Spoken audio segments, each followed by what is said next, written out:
475장이었습니다.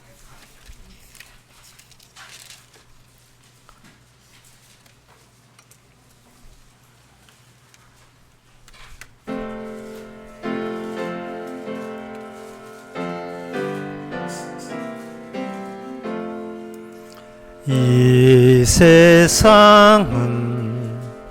요란하나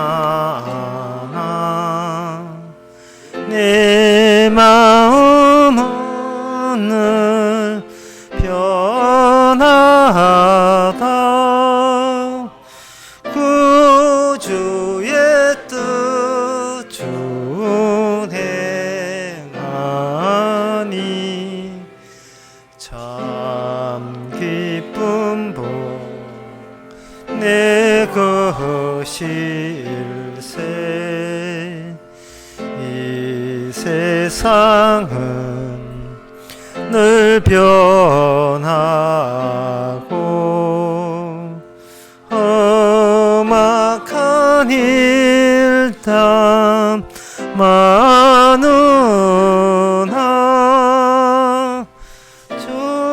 주처대만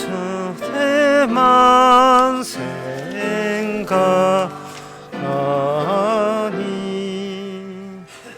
참 이쁜 내 것일세.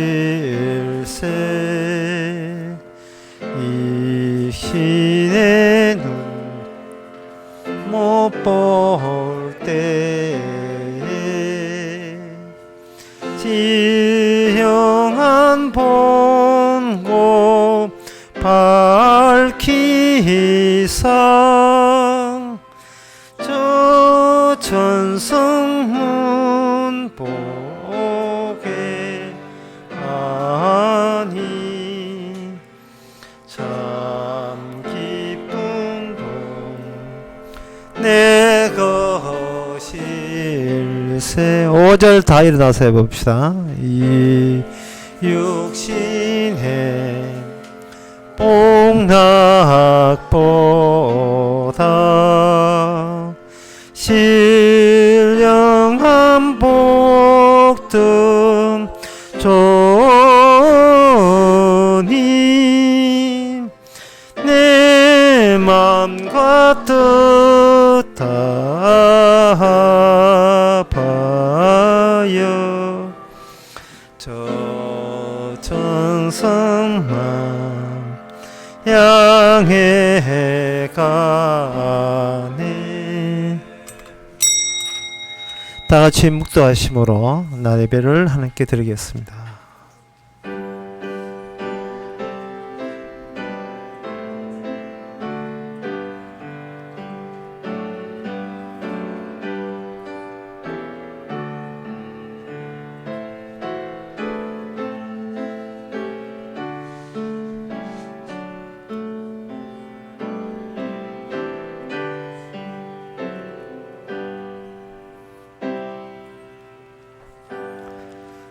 전능하사 천지를 만드신 하나님 아버지를 내가 믿사오며 그의 외아들 우리 주 예수 그리스도를 믿사오니 이는 성령으로 잉태하사 동전 마리아에게 나시고 본디오 빌라도에게 고난을 받아사 십자가에 못 박혀 죽으시고 장사한 지 사흘 만에 죽은 자 가운데서 다시 살아나시며 하늘로서 전능하신 하나님 옆에 앉아 계시다가 제대해서 산자와 죽은 자를 심판하러 오시리라.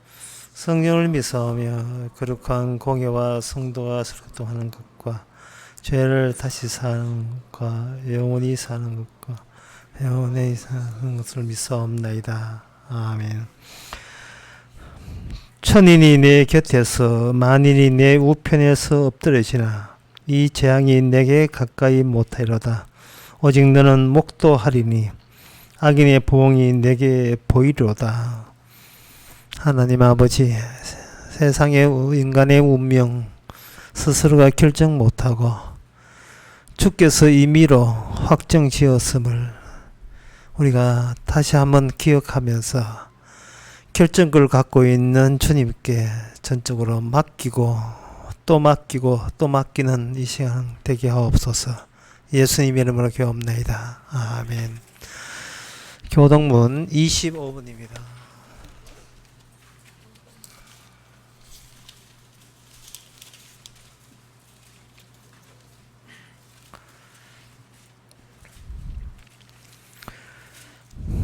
내 영혼아 여호와를 송축하라. 내 영혼아 여호와를 송축하며 그 모든 은택을 잊지 말지어다.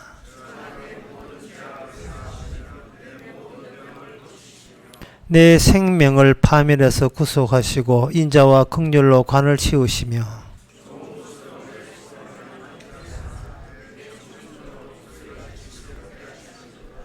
여호와는 자비로우시며 은혜로우시며 노하기를 더디하시며 인자하심이 풍부하시도다.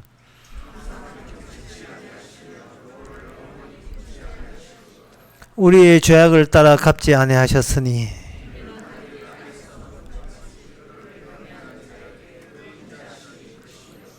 동이 서에서 먼 것 같이 우리의 죄를 우리에게서 멀리 옮기셨으며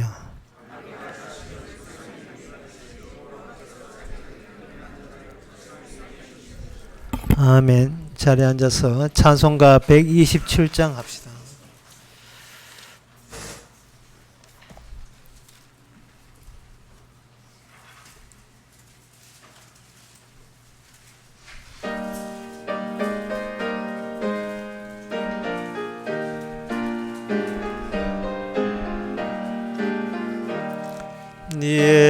예수님의 귀한 사랑 심히 사모합니다. 허물된 일 하나 없이 원수에게 잡혀가 십자가에 죽으실 때 귀한 사랑 편찮고 원수 위에 기도하니 주의 사랑 크도다. 예수님의 크신 권능 심히 사모합니다. 40일을 금식하고 마귀에게 끌려가 크게 시험 받았으나 한 번 지지 않고서 넉넉하게 이겼으니 주의 권능 크도다. 예수님의 밝은 영광 심히 사모합니다. 사망 권세 이기시고 무덤에서 나와서 하늘 위로 오르셔서 주 하나님 우편에 영광 중에 앉으시니 주의 영광 빛나네. 이 시간 다 함께 기도할 때 이상철 집사님 기도하시겠습니다.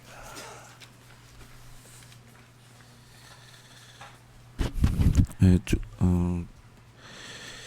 이렇게 모여서 주님의 말씀을 듣게 우리가 모이게 해주신 것 감사합니다.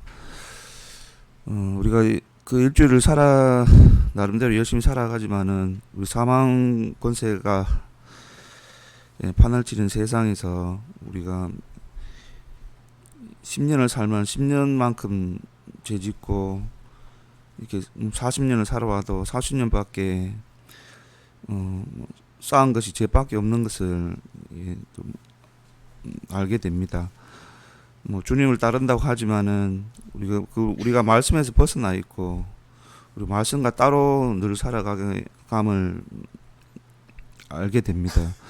만약에 우리가 살아서 말씀을 떠받치는 것이 아니라 말씀이 우리를 잡아주지 않는다면 우리는 말씀을 떠나서 사망 권세 아래서 죽음으로 나아갈 수밖에 없는 저희들입니다.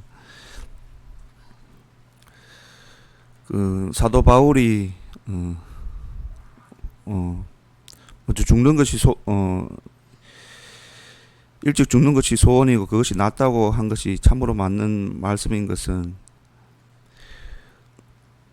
우리가 그 살아가면서도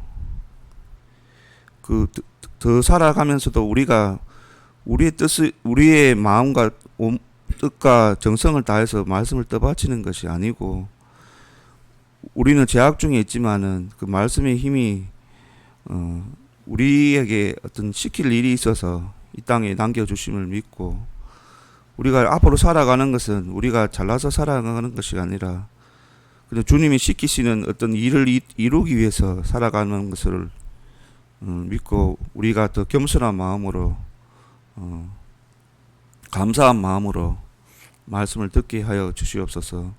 예수님 이름으로 기도합니다. 아멘.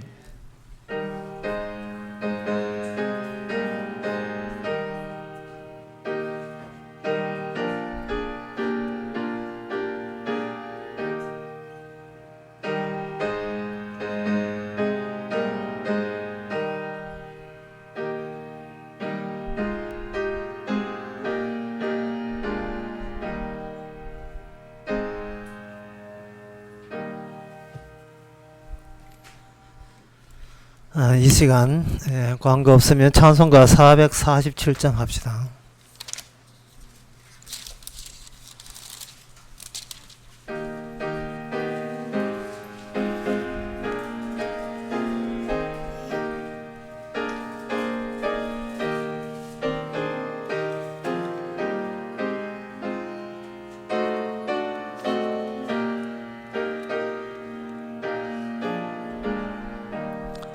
오 진실하신 주 내 아버지여, 늘 함께 계시니 두려움 없네. 그 사랑 편찮고 날 지키시며 어제나 오늘이 한결같네. 오 신실하신 주, 오 신실하신 주, 날마다 자비를 베푸시며 일용할 모든 것 내려주시니, 오 신실하신 주, 나의 구주. 봄철과 또 여름 가을과 겨울, 해와 달 별들도 다 주의 것, 만물이 하나로 드러낸 정금, 신실한 주 사랑 나타내네. 오 신실하신 주, 오 신실하신 주, 날마다 자비를 베푸시며 일용할 모든 것 내려주시니, 오 신실하신 주, 나의 구주. 내 죄를 사하여 아니하시고 주 친히 오셔서 인도하네. 오늘의 힘도 내일의 소망, 주만이 만복을 내리시네. 오 신실하신 주, 오 신실하신 주, 날마다 자비를 베푸시며 일용할 모든 것 내려주시니 오 신실하신 주 나의 구주. 하나님의 말씀 빌립보서 2장 25절에서 30절까지입니다.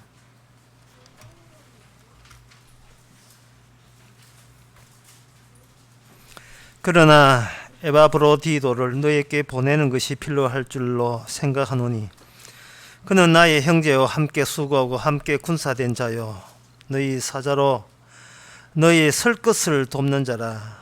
그가 너희 무리를 간절히 사모하고 자기 병든 것을 너희가 들을 줄을 알고 심히 근심한지라. 저가 병들어 죽게 되었으나 하나님이 저를 긍휼히 여기셨고 저뿐 아니라 또 나를 긍휼히 여기사 내 근심 위에 근심을 면하게 하셨느니라.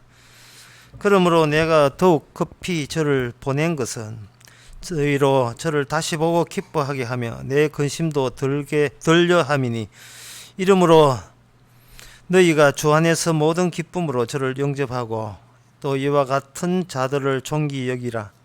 제가 그리스도의 일을 위하여 죽기에 이르러도 자기 목숨을 돌아보지 아니한 것은 나를 섬기는 너희의 일에 부족함을 채우려 함이니라. 아멘. 오늘 본문에 어떤 인물 하나 등장하지요. 에바브로디도. 이 사람은 이 30절에 나오는 말씀처럼 그리스도의 일을 위하여 죽기 이르러서도 자기 목숨을 돌아보지 않는 사람으로 나와 있습니다. 근데 그리스도는 눈에 보이지 않잖아요. 눈에 보이지 않으니까 그리스도 일을 하는지 자기 일을 하는지 알 수가 없다 그렇게 생각할 수도 있지만 여기 사도 바울은 말하기를 이 사도 나를 위하여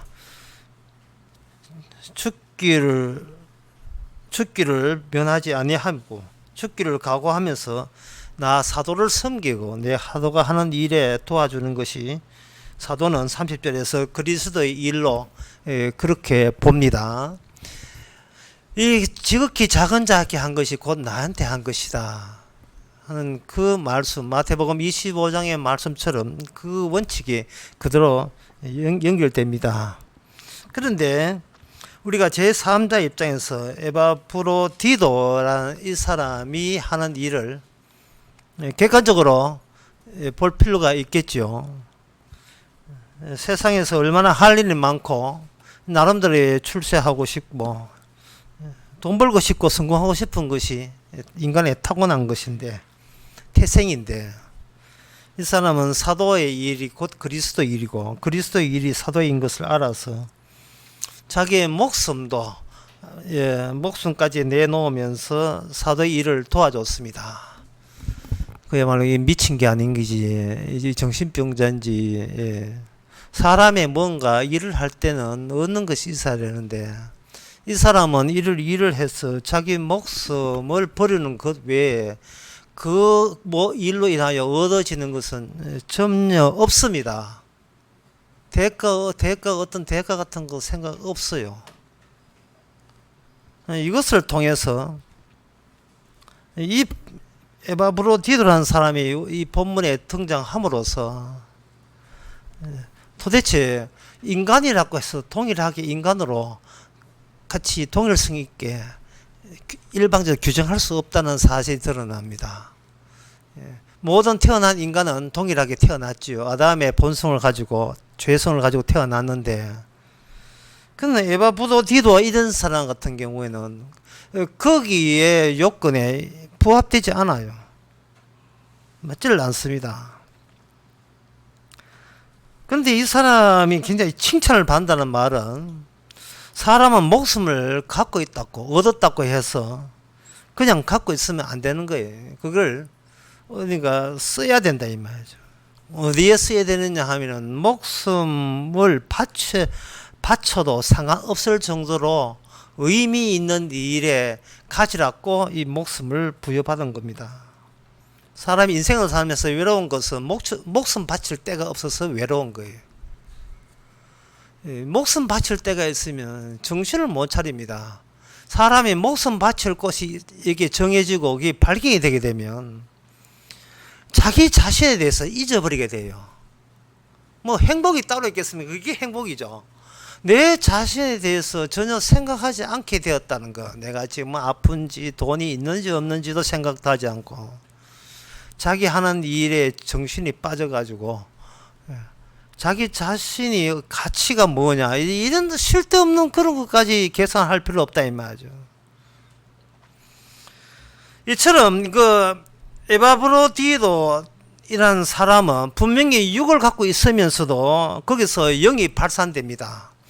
이러한 분의 대표적인 모델이 누구냐 하면 이 땅에 오신 예수님이에요. 예수님께서는 이 육을 가지고 이 땅에 죽음을 맛보면서도 나중에 부활의 길로 가십니다. 거기에 누가 달라붙어 있느냐 하면 성령께서 달라붙어 있어요. 그러니까 이것이 하나의 모델인 거예요. 하나의 시범이 되죠. 육으로 난 것은 모든 인간의 공통점입니다. 어느 인간도 육의 본성을 극복할 수가 없어요. 그런데 누가 달라붙어야 돼요. 이 달라붙는다는 이 성령이 달라붙는다. 이제 귀신 달라붙듯이 성령께서 거룩한 영께서 달라붙는다라고 제가 이 말씀을 하는 이유는 천국 가는데 사람들이 실력 발휘해 가지고 천국을 못 가요. 천국은 시험 쳐서 가는 게 아니다 말이죠. 내 실력을 어느 정도인가 그거 확인해서 그거 가지고 천국 들어갈 수 있는 것이 아닙니다. 천국은 납치돼야 돼요. 납치당해야 돼요. 일종의 휴거의 속성과 같다고 보면 됩니다. 휴거라는 것은 여러분 아시죠? 죽은 자가 하늘의 그 에너지에 의해서 천군성사가 내려올 때에 데살로니가전서 4장에 나옵니다. 천군성사가 내려올 때 죽은 자들의 몸이 부활의 세계로 그냥 부활의 몸으로 그냥 달려 올라가는 거. 그것이 마지막 때는 육체로 이렇게 보이지만 사실은 성령 안에서는 이미 우리가 그 지경에 그런 관계에 있어야 돼요. 제가 여러 번 이야기하지만 성경을 아무리 봐도 두 가지가 안 돼요. 첫째는 뭐냐, 이미 우리가 죽었다는 사실을 모르게 되고, 두 번째가 뭐냐면 이미 천국이 왔다는 사실, 이 두 가지가 안 돼요. 자꾸 실력 발휘를 하려고 합니다. 이 교회가 학원이 아니, 천국 보내주는 보습 학원이 아닙니다.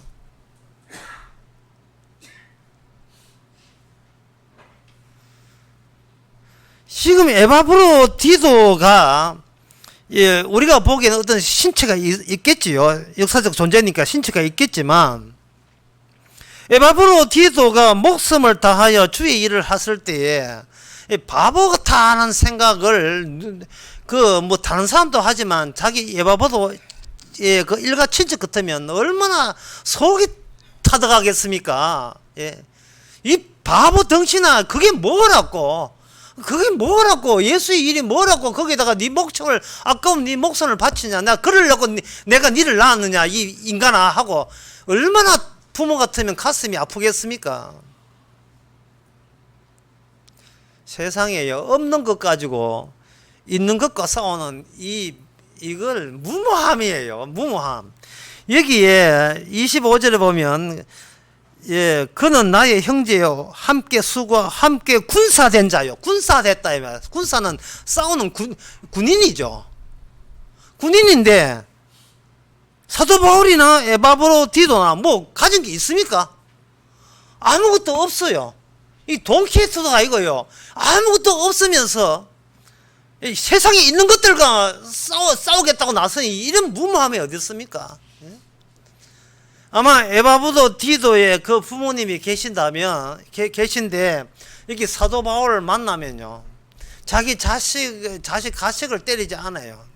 만약에 부모라면 사도 바울 보고 가슴을 치면서 네가 내 자식이 인간 완전히 잘못된 길을 이끌었다고. 어? 네가 뭔데 내 자식 속여가지고, 어? 아무 실적도 없는, 아무 결과물도 없는, 무모하기 짝이 없는, 허구와 허상밖에 없는 이 일에 왜 내 자식을 끌어들여 가지고 내 자식을 인생을 네가 망쳤느냐. 물어내 아마 이래 달려들었을 거예요. 아마 여러분들 그럴 수 있겠죠. 사도 바울 보면, 예. 물론 사도 바울이 이제 몰라서 알지만 사도 바울 보게 되면, 예. 그러면 사도 바울도 사도 바울도 말 잘해야 돼요. 잘못해가지고 뭐, 예. 아이고, 부인 에바브로티서 부모님 보고, 예. 부인님 제가 잘못됐습니다. 잘못됐다 하면 말로 되나? 잘못됐다 말하면 안 돼요. 이 잘못된 게 아니잖아 이게. 예? 근데 미안합니다. 잘못되었습니다. 뭐 나는 가만데 쥐가 좋다고 따라온 거 뭐 어떻겠습니까? 이러면 또 일이 안 되는 거예요. 예. 그러니 지금 이 성경을 보고는 우리들이 입장을 어느 선에 서야 되느냐 하면은, 일단은 이 에바브로디도가 자기 목숨까지 바쳐가면서 아무 대가도 없는 일에, 허구적인 일에 목숨을 바친다는 이 점에서 이게 평범한 일은 아니잖아요. 보통 일이 아니거든요. 일상적으로 사람들이 원하는 일이 아니다. 본인이 요구하는 일이 아니다. 이것을 통해서 이미 예수님은 이 땅에 살아서 하늘로 가셨으니까, 이 예수님이 떠나고 난 뒤 이 땅에 무슨 일이 계속해서 이상한 일이 반복되는지를 우리가 유념할 필요가 있습니다. 안 됐다, 척언하다, 바보 됐구나, 사도 바울 말 듣는 건 아닌데 그 말에 현혹되었구나, 사도 바울의 정체가 수상하다, 의심해보자, 뭐 그런 식으로 세상은 계속해서 밀어붙일 거예요. 그런데 에바브로디도가 그 이야기를, 우리 이야기를 던다 칩시다. 당신은 정신 차려라. 당신 다시 한번 생각해보자. 그렇게 당신 목숨까지 바쳐가면서 도대체 뭘 얻겠다 하는가. 사도 바울 했잖아. 믿음으로 구원받는다고. 당신도 그냥 믿고 조용하게 지나면 네 할 일 하고 조용하게 지내면 되는 아니냐 말이죠. 그렇게 네가 나댄다고 그게 뭐 세상에 더 달라지고 뭐 하는 건 아닌데, 네가 왜 거기에 뭐 열려가지고 거기에 뭐 정신을 거기다 팔고 있는가. 네가 뭔가 잘못 현혹되지 않는지 다시 한번 생각해보라. 충분히 우리가 충분할 수 있고 조언할 수가 있어요. 하지만 아까 말한 두 가지 일, 우리가 이미 죽었다는 사실, 그렇게 비난한 사람한테는 그건 이루이지만 에바브로디도나 사도 바울에게는 이게 실제라는 사실. 두 번째, 천국이 이미 왔다는 겁니다.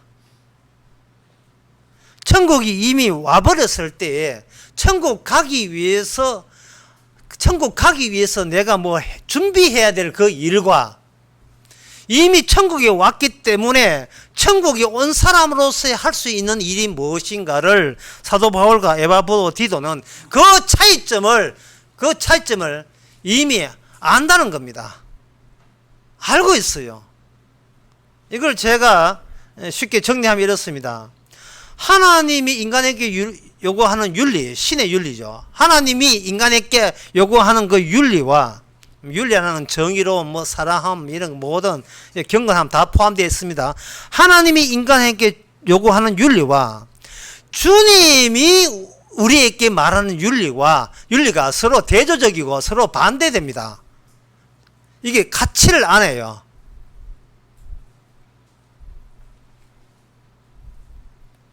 천국은 시험 치지 않는다 했죠. 그것은 어느 누구도 실력으로 천국 간 사람이 아무도 없음을 예수님을 통해서 알기 때문에 그렇습니다. 예수님이 인간에게 하나님 주신 윤리는 율법으로, 말씀으로 줬다 이 말이죠. 하나님이 인간에게 율법과 말씀을 줌으로써 뭐 우리 보고 어쩌라고, 그대로 살아라, 알겠습니다, 이런 식으로 하나님이 주신 윤리를 가지고 내 쪽에서 그걸 실천해 옮기는 그런 방식으로 단 한 명도 천국 간 사람이 없어요. 단 한 명도 주를 위해서 목숨 바칠 위인은 아무것도 없는 거예요. 주를 위해서 목숨기 한다고 해봤자 이거는 자기 일이 돼요.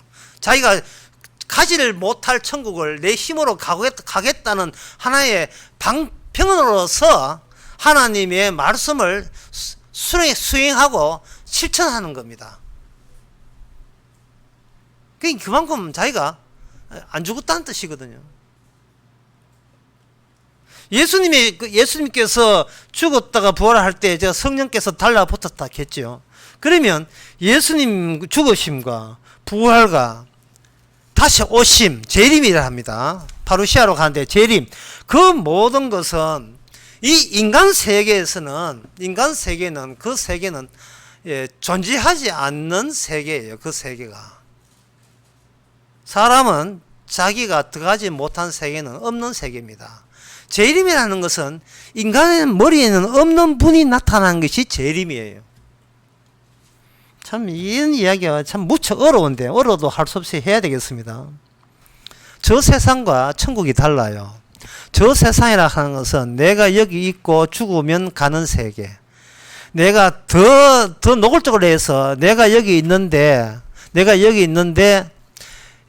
있고 그러니까 예수 믿는다는 사람들이 여기 있는데 저 세상은 뭐냐? 저 세상은 죽고 난 뒤에 예수 믿는 사람이 함대 모인 곳이 천국이다 라고 생각하신다면 이것은 예수님의 재림이라든지 이거는 별 의미 없어요. 그거는 인간들이 생각하는 신의 윤리입니다. 하나님의 윤리예요. 자기 구원이죠. 이건 저 세상에 해당됩니다. 천국이 아니에요.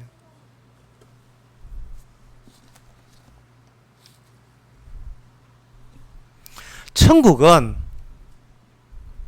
이 세상에 없어요. 천국은 이 세상에 없습니다. 인간이 감지하는 것은 자기 목숨이 붙어 있다는 걸 감지해요. 그래서 이 목숨이 붙어 있을 때, 이 목숨 붙어 있는 목숨을 가장 귀한 것과 바꾸치게 하기 위해서 인간은 호시탐탐 노리고 있는 겁니다. 가장 귀한 거 있을 때는 이 목숨을 그때 내놓겠다는 거예요. 바꾸치기 해도 손해가 되지 않는, 손실이 되지 않는, 자기한테 이익이 되는 것이 뭘까를 목숨 자체에서 계속 생각하는 겁니다. 그런데 여러분들 출애굽기에 보면 홍해 건너지요. 사람들은 말합니다. 홍해 건너고 난 뒤에 가나안 복지가 있다. 가나안 복된 땅이 있다. 이렇게 하거든요. 그런데 막상 홍해 앞에 섰던 이스라엘 사람들한테는 그런 이야기가 모독적인 이야기입니다. 왜냐하면 홍해는 죽으라고 있는 바다예요. 아무도 홍해에 멀쩡하게 산처럼 갈 수가 없습니다. 실제로 애국 군사들은 홍해 다 빠져 죽었어요. 만만한 데가 아니에요. 홍해가 그냥 한 20cm 아니에요. 무릎팍 오는 그런 깊이가 아닙니다. 빠져 죽는 데예요. 따라서 내가 죽는 마당에 가나안 복지는 없는 겁니다. 여러분들이 생각하는 저 세상도 내가 죽는 마당에는 없는 세계예요. 천국은 없는 거예요. 성경을 천독 만독해도 천국이 없다는 생각을 사람들은 정말 그걸 천국이 없다는 생각을 사람들은 성경을 안 보는 사람 말고 성경을 보는 사람 보면서 예수님을 믿는다고 우기면서 천국 없다는 생각을 못하고 있어요. 예수님은 나를 구원하는 예수님으로 생각하지 나를 없애버리는 예수님으로 아무도 생각을 안 하고 있어요. 그러니 40년 50년 교회 다녀도 아무 소용 없는 거예요. 천국은 이미 왔는데 온 천국이 안 믿어지니 죽고 난 뒤에 가는 세계를 자꾸 염두에 두는 겁니다. 죽고 난 뒤의 세계. 그게 내가 생각한 그것이 나를 살 수 있다는 그게 자기 한계이기 때문에 그래요. 예를 들면 요한복음 11장 32절에 이런 말씀이 있습니다. 이게 누구 말인지를 좀 이따 말씀드릴게요. 우선 말은 하겠습니다. 주께서 여기 계셨다면 내 오빠가 죽지 않았겠습니다. 이게 누구 이야기냐 하면 바로 마리아가 한 이야기예요. 마리아 참 성경에서 천주교에서 얼마나 유명한 사람이에요. 그 마리아, 그 예수님 어머니 마리아 말고 또 마리아 또 있어요. 마리아. 이 마리아가 한 말이 뭐냐면 주님께서 여기 계셨다면 내 오빠가 죽지 아니하였습니다. 인간으로 태어나서 이 마리아의 말에 티 달고 토 달 위인은 아무도 없습니다. 왜? 평소에 살아가는 것이 우리가 이런 자세기 이런 모습이기 때문에.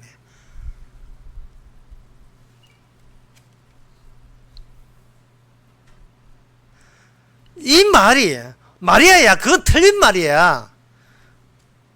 주께서 여기 여기 계셔도 오빠가 죽을 수 있어 라는 정도, 그 정도 해가지고는 이 말을 뒤집을 수가 없어요. 이렇게 이야기해야 돼요. 주께서 여기 오신 이유는 우리를 죽이기 위함이다. 이 정도까지 나가줘야 돼요. 지금 천국을 누가 막느냐? 내가 막거든요. 천국 가려는 내가 천국을 막아요. 예수님의 제 이름을 누가 믿느냐? 내가 안 믿어요. 내가 여기 있음으로써 제 이름이 아무 의미가 없어졌어요. 따라서 천국이 방해되지 않게 해서는 주님이 저 세상을 자꾸 저 세상 좋은 세상 죽어서는 이 땅에 고생하지만 죽어서는 좋은 세상, 저 세상부터 그걸 없애기 위해서는, 그걸 생각하고 있는 이 땅에 있는 나를 없애는 방향으로 주께서 일해 주심에 대해서 감사하시기 바랍니다. 그걸 고마워할 줄 알아야 돼요. 자꾸 엉뚱한 생각하니까. 인간은 환자예요. 환자. 치매 환자도 따로 없어요. 인간은 환자예요.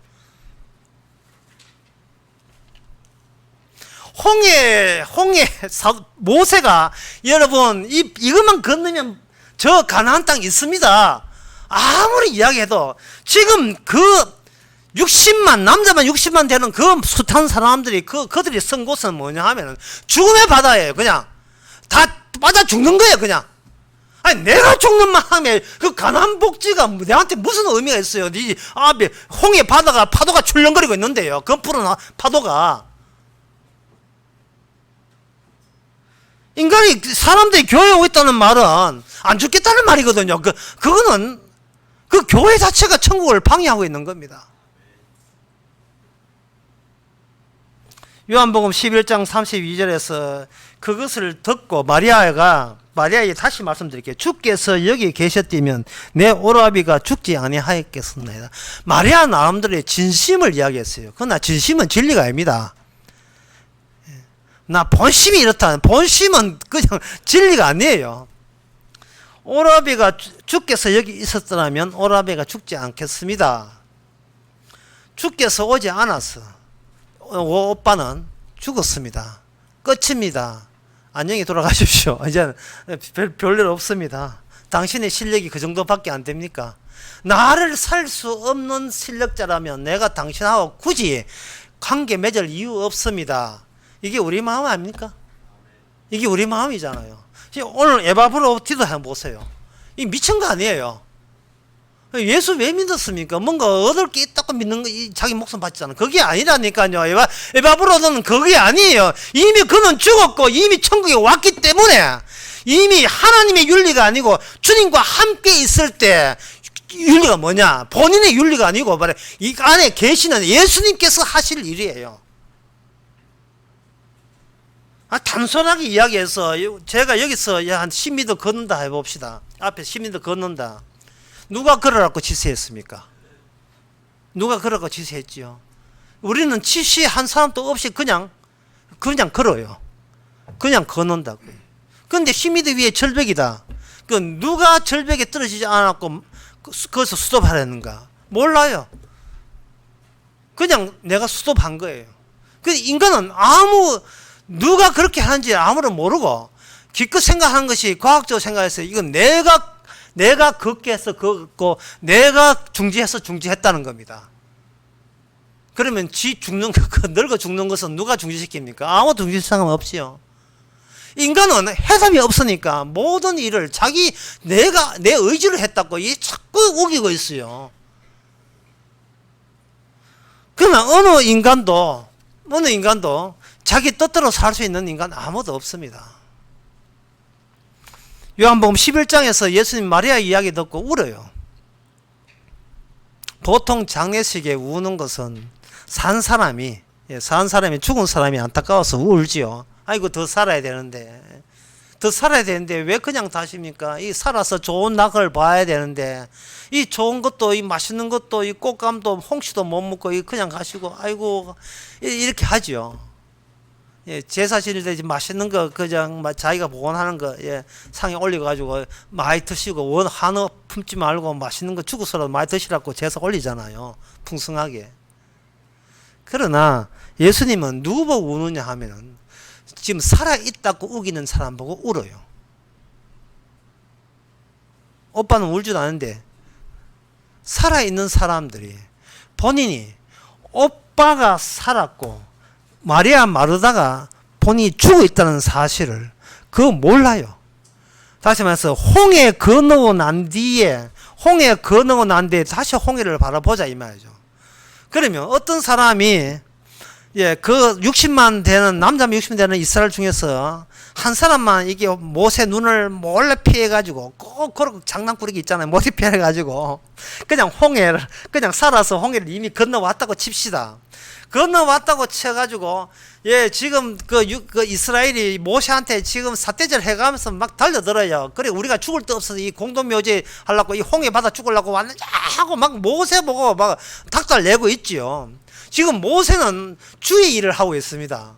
주의 일을 하는데 그 이스라엘 백성들이 주님의 은혜로서 죽음의 날을 그냥 자기 장자가 무사히 해가지고 왔음에도 불구하고 주님으로부터 혜택을 받은 그들이 지금 그 다음 차례에 준비된 주의 일에 대해서 강력하게 그들은 지금 이구동성으로 반대하고 있는 거예요. 뒤는 애국 군사의 그 군사들의 마차 소리가 막 들고 함성 소리가 막 들게요. 모세 보고는 우리 대책 내놔갖고 대책 세하라고 우리가 납득이 되는 대책 세하라고 난리고요.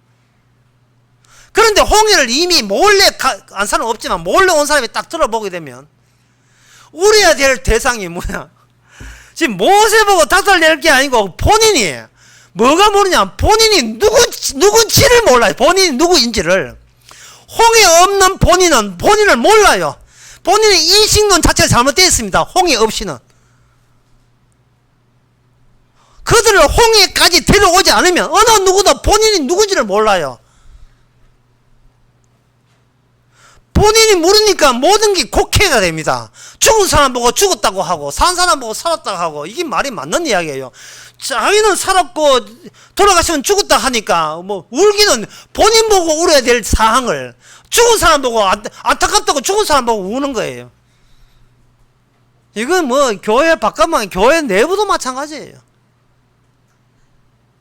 뭐 신학하고 목사 돼도 마찬가지입니다.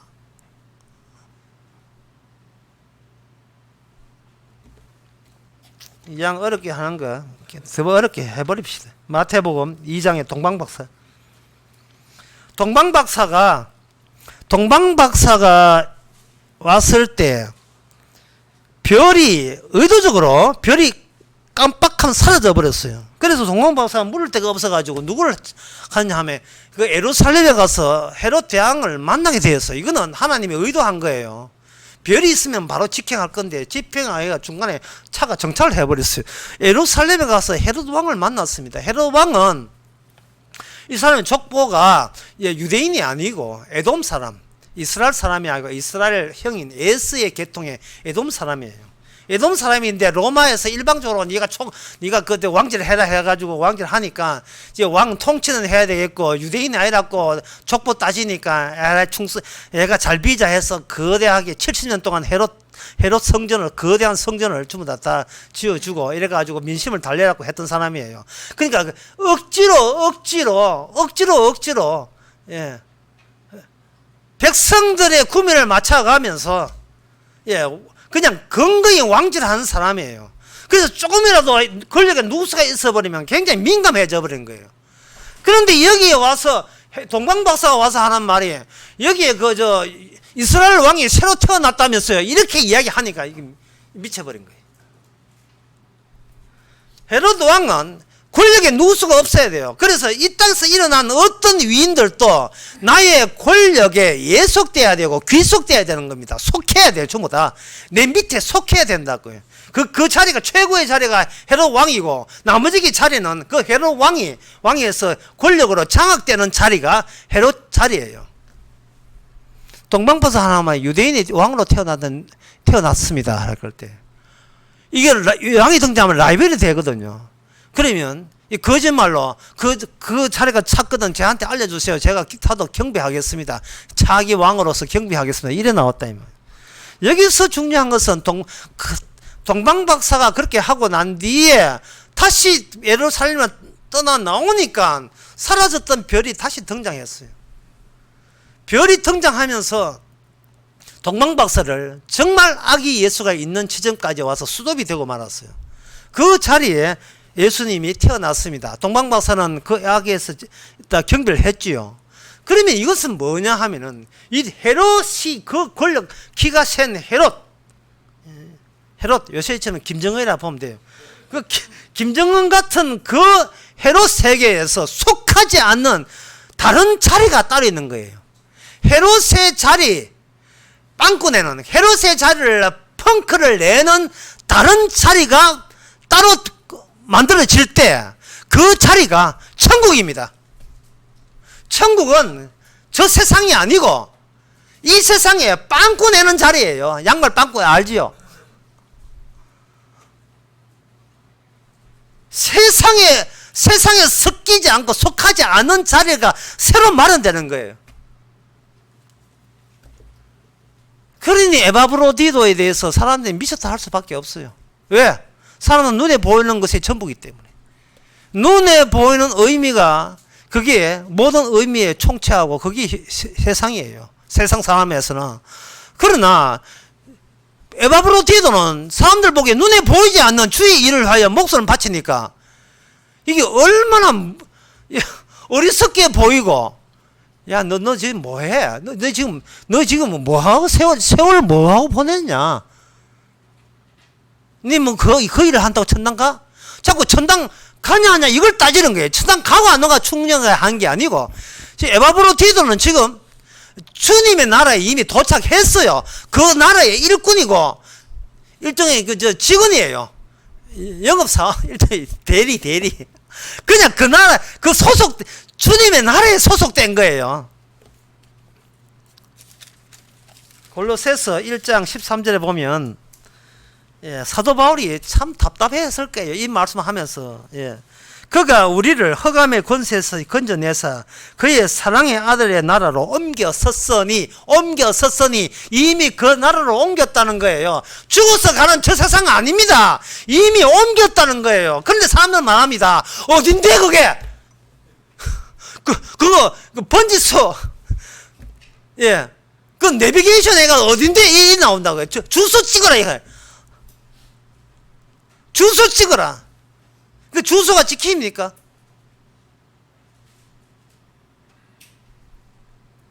복음을 외치는 목사도 답답하기는 마찬가지고 듣는 사람도 답답하기는 마찬가지예요.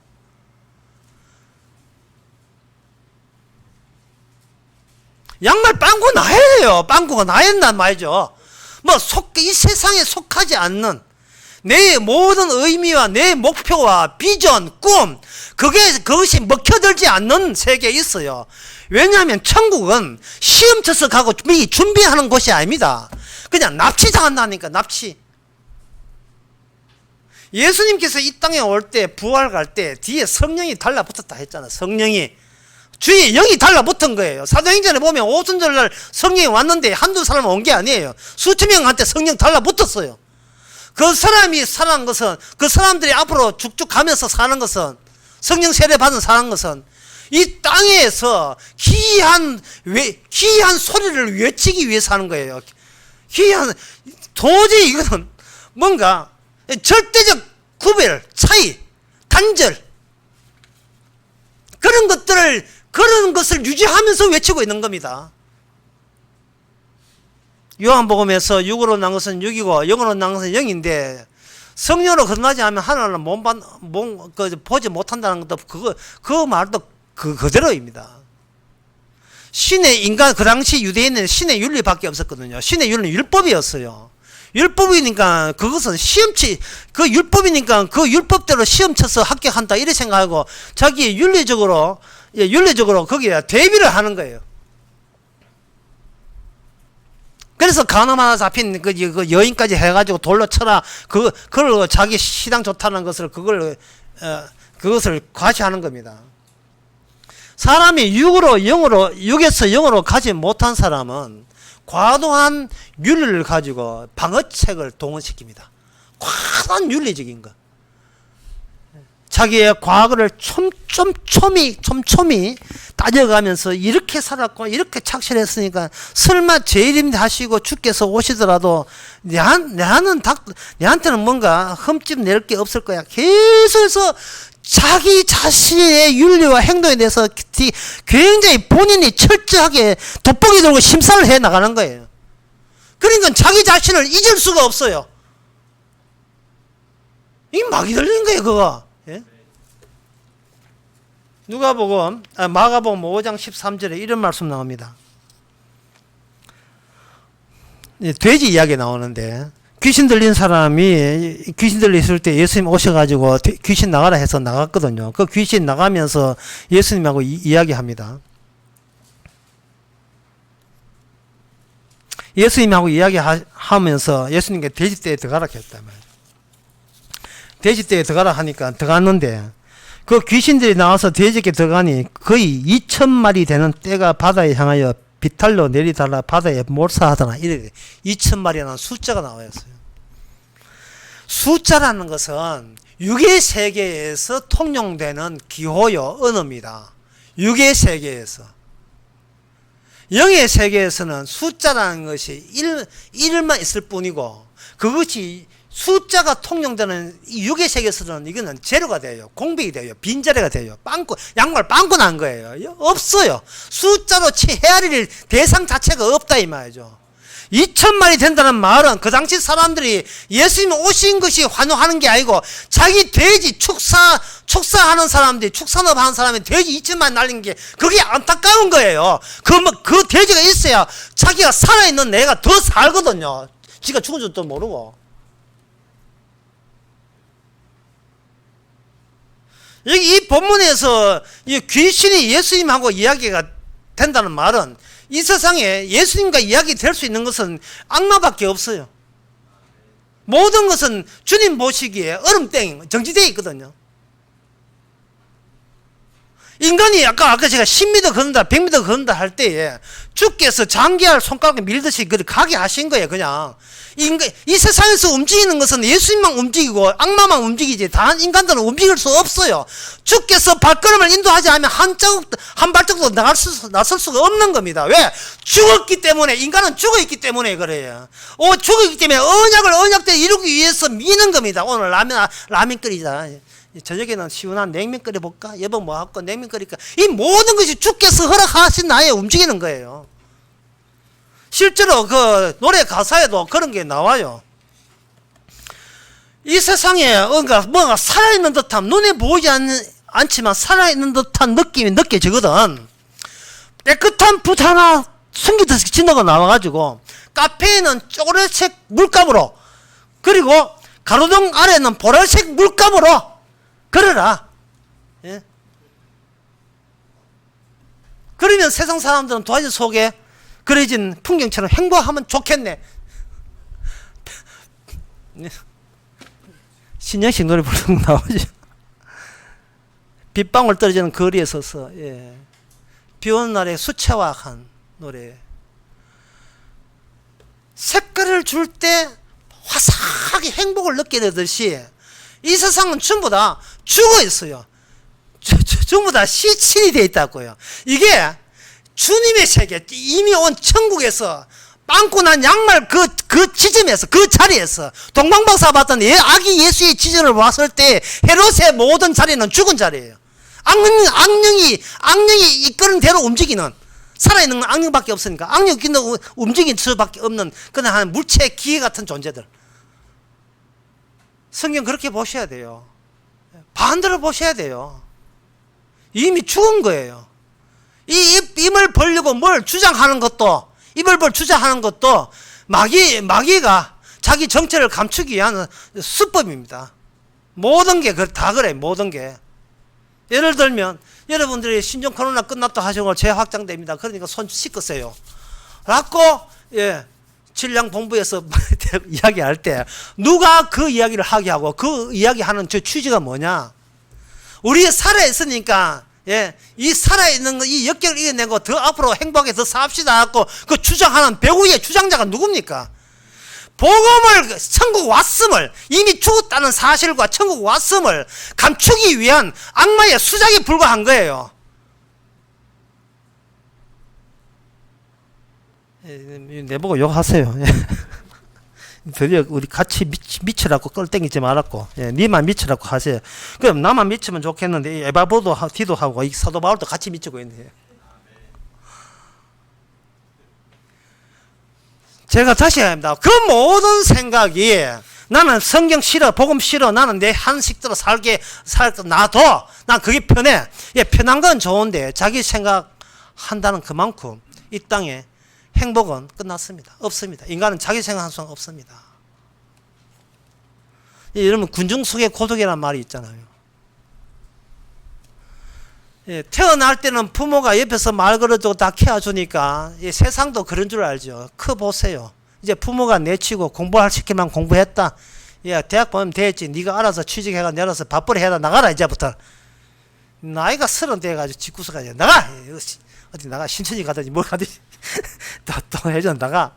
쫓아냈을 때 그 젊은 사람들이 살기 위해서 누구한테 말을 건넵니다. 저기요. 저기 길 가 누가 뭐 하라고 하면 저 도와 안 믿습니다. 저기요 실례지만 잠시 그 말씀 드리겠습니까? 나 물건 안 삽니다. 무슨 물건 들어보지도 않아요. 물건 안 삽니다. 세상은 같은 말이 뭐냐? 세상은 같은 말로 시장입니다. 시장은 영업해야 돼요. 영업하지 않고 살 재간이 있는 사람은 아무도 없습니다. 교회마저 영업이에요. 모든 것이 영업입니다. 줄 거 주고 받을 거 더 받아내겠다는 거 영업 시장 그게 세상입니다. 이 땅 천국 아니에요.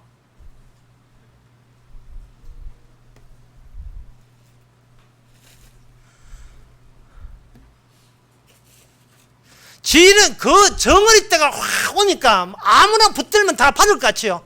정어리 때 속에 들어가서 정어리 하면 중에서 한 마리 잡아보세요. 한 마리가 잡히는 거.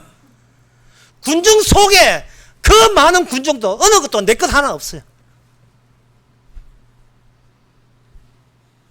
내가 이 헤롯의 자리, 악마의 자리에 굴종해야 돼요. 고개 숙여야 됩니다. 기죽어야 돼요. 그래야 떨어지는 부스이라도 주워 먹을 수 있습니다. 대학교 내내 4년 친구, 내내 붙어 다니는 4년 친구 있다 합시다. 그 두 친구가 딱 있지만, 그 두 친구 가운데서, 취직자리가 교수가 와가지고, 여기 서유홍사 취직 하나 있는데, 이게 실제입니다. 우리 과에 서유홍사 자리 하나 더 왔는데, 둘 중에 누가 갈래? 둘이 성질 비슷한데 니하고 니 친구 붙어있대. 둘이 의논해가 오라 할 때 걔가 먼저 듣는 사람이 의논 안 합니다. 교수님 제가 하겠습니다. 두 친구 가운데서 아무 친구 의리 친구 우정 같은 소리 하고 있네. 결국 친구도 취직자네 앞에서는 양보가 없어요. 또 하나 두 친구가 붙어 다니는데 거기에 이쁜 아가씨 하나 또 생겼네. 근데 이쁜 아가씨 누가 찾아 하는데 어떤 한쪽이 딱 찾아 했을 때 한쪽은 자기가 흠모했던 아가씨가 내 친구한테 갔을 때 걔는 동해 바다에 뛰어들어서 자살했어요. 영합니다. 바보들의 행진이 아니면. 철학가 친구인데 자기가 좋아하는 여자 친구한테 가니까 자살해버리고 말았습니다. 왜? 자리거든요. 내가 내 몸 하나로 사는 줄 알았더니만 자리가 있어야 산다는 사실을 세상에 나가보니까 아는 거예요. 그리고 그 자리는 이미 헤롯에게 굴복해야 자리가 주어지는 거예요. 헤롯에게 굴복해야. 정의라는 게 이 땅에 없습니다. 사랑도 없을 뿐더러 정의도 없어요.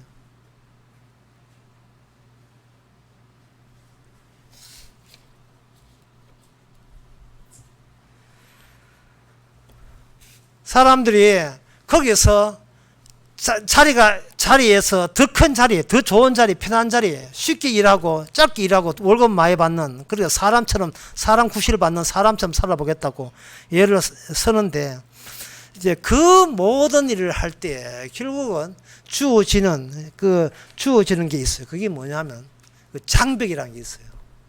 이것은 누가 설치했냐 하면 주님께서 의도적으로 설치했죠. 악마의 세계, 그게 신의 윤리가 작동하는 세계. 하나님의 말씀대로 살게 되면 이 땅에서 복받고 죽어서 천국 간다고 그렇게 사기를 치면서 인간들을 완전히 올라가면 그 세계. 그 세계하고 천국하고 예수님이 계시는 게하고 바로 통한지 알았죠. 그러나 자기가 갖고 있던 그 모든 도덕적이고 윤리적인 실천을 딱 하니까 이 골판지 장벽에 딱 막히는 거예요. 이게 장벽이 막힌 거예요. 그 장벽은 뭐냐면은 착하고 의질고 신앙대로 살아도 결국 악마나 주님이나 양쪽 다 요구하는 것은 뭐냐고 하냐 하면은 죽으라는 거예요. 다시 홍해 바다를 주께서 설치했을 때에 아무리 가나안 복지가 적과 꿀이 흐른다고 이야기, 그전에 이야기 한 적이 있는지 모르겠습니다만, 적과 흘러도 일단은 그게 너의 세계가 네가 구상하고 네가 상상한 세계, 살아있는 내가 상상한 세계는 아닌 거예요. 마르다 마리아가 예수님을 그토록 잘 대접하고 말씀 들었지만, 마르다는 요리해서 예수님 바치는 것이 주특기고, 마리아는 요리도 못하지만 뭐는 못하지만 딱 앞에 가지고 사가지 없이 그냥 말씀 듣는 게 주특기였고, 그렇게 한다 할지라도 현재 지금 살아있는 나를 죽어서도 더 멋있게 행복하게 산 나로 연속 이어지게 하기 어떤 수단으로서 예수님을 인정한다면, 그거는 예수님이 만든 그 골판지 장막이 다 막히는 겁니다. 합판에 다 막히는 거예요. 갈 수가 없어요. 주께서 그렇게 사람들을 악마한테 맡긴 이유는 악마로 하여금 결국은 인간의 한계는 여기까지다. 끝. 그걸 보여주기 위해서 성령께서는 악마에 의해서 예수님이 돌아가시게 만들었어요. 그러니 십자가 앞에서 모든 인간 수렵이 되는 겁니다.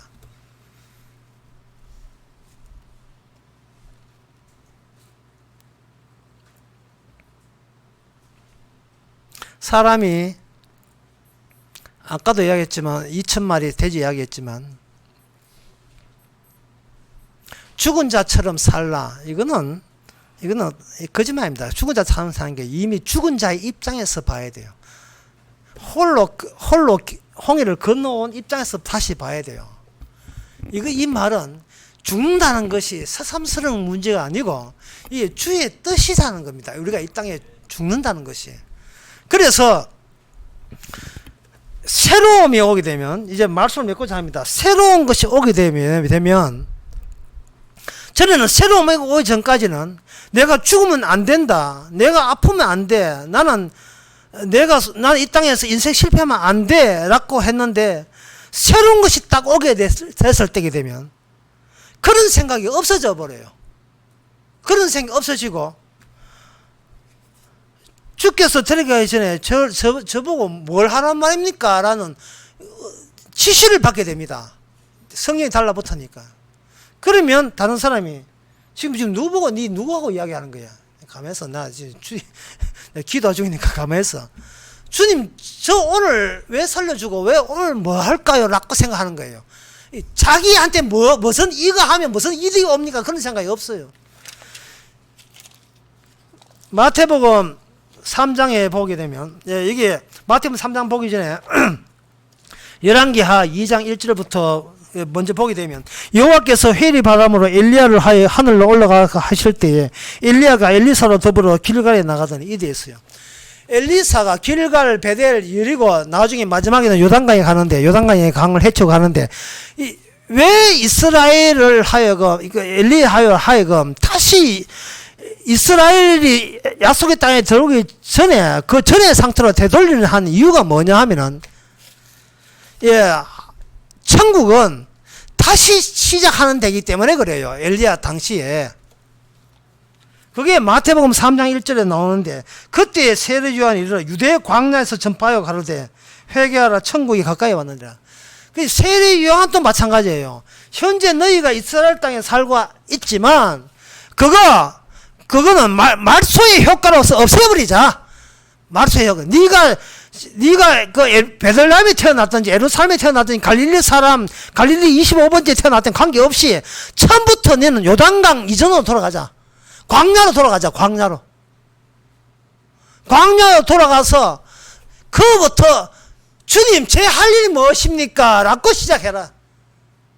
그게 성령 받은 바로 성령 받은 세례 요한이 할 일이에요. 성령만 올라 우리가 할 일입니다. 너긋하자 이만. 너긋하자. 죽기 전에 뭘 하지 말고, 죽기 전에 뭘 하자 말고, 이미 죽은 자가 뭘 할 거냐만 생각하면 돼. 이미 죽었는데 뭐 할 거냐. 에어컨이나 이제 바꾸면 돼. 저 에어컨 고장 나는데. 이미 죽었는데 뭐 할 거냐. 죽었기 때문에 내 생각하지 마세요. 그거는 골판지에 막힙니다. 내가 지금 얼마나 착실하게 반듯하게 살아왔는데, 내가 믿음대로 살아왔는데, 앞으로 내 인생은 주께서 어떻게 이끄시는가? 주께서 안 이끄세요. 주께서 그냥 죽여버린 인간에 대해서 뜻과 그의 희망과 목적은 아예 말소해버린다니까. 말소, 딜레이터. 그런 건 듣지도 않아요. 없애버려요, 그거. 예.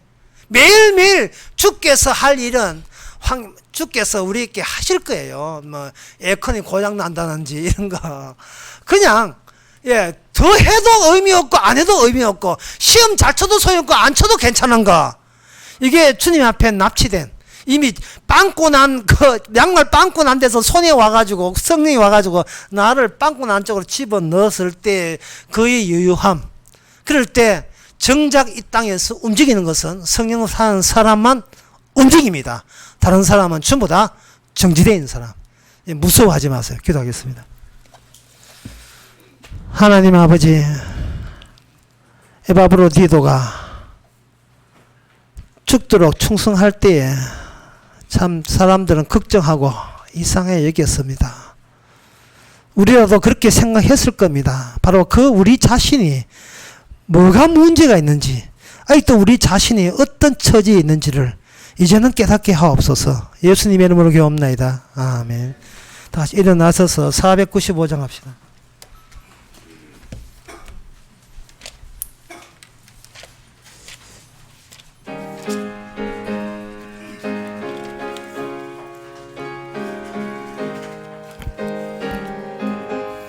내 영혼이 은총 입어 중한 죄짐 벗고 보니 슬픈 나은 이 세상도 천국으로 화화도다. 할렐루야 찬양하세. 내 모든 죄 사함 받고 주 예수와 동행하니 그 어디나 하늘나라. 주의 얼굴 뵙기 전에 물리배던 하늘나라. 내 맘속에 이루어지니 날로 가깝도다. 할렐루야 찬양하세. 내 모든 죄 사함 받고 주 예수와 동행하니 그 어디나 하늘나라.